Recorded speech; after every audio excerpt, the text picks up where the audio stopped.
সালথায় বেগম খালেদা জিয়ার রোগমুক্তি কামনায় দোয়া মাহফিল অনুষ্ঠিত। ফরিদপুরের সালথা উপজেলার বল্লভবদ্দী ইউনিয়নে বিএনপি চেয়ারপারসন ও সাবেক প্রধানমন্ত্রী বেগম খালেদা জিয়ার সুস্থতা কামনায় বিশেষ দোয়া ও মিলাদ মাহফিল অনুষ্ঠিত হয়েছে।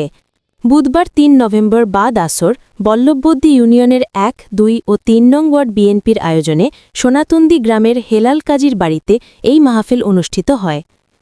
বল্লভবদ্দী ইউনিয়ন বিএনপির সভাপতি মজিবুর রহমান মাস্টারের সভাপতিত্বে অনুষ্ঠানটি সঞ্চালনা করেন বিএনপি নেতা শাহজাহান শরীফ। মাহফিলে দোয়া ও মোনাজাত পরিচালনা করেন ওলেমা দল নেতা মিজান মোল্লা। অনুষ্ঠানে মুক্তিযোদ্ধা প্রজন্ম দলের ইউনিয়ন সভাপতি সাইফুর রহমান খোকন, স্থানীয় সমাজপতি আউয়াল মুন্সিসহ বিএনপি ও এর অঙ্গ সহযোগী সংগঠনের স্থানীয় নেতাকর্মীরা উপস্থিত ছিলেন। পরে বেগম খালেদা জিয়ার আশু রোগ মুক্তি ও দীর্ঘায়ু কামনায় বিশেষ মোনাজাত করা হয়।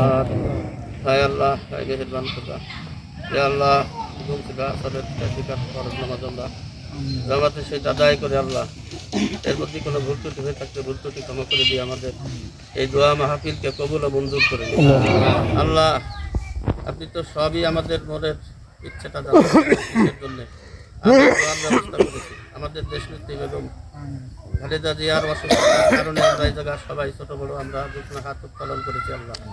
আল্লাহ তারে করলে শিফা দান করেন। আল্লাহ তাকে নিজের কুদরতি হাতে হেফাজত করেন। আল্লাহ তারে সুস্থতা দান করেন।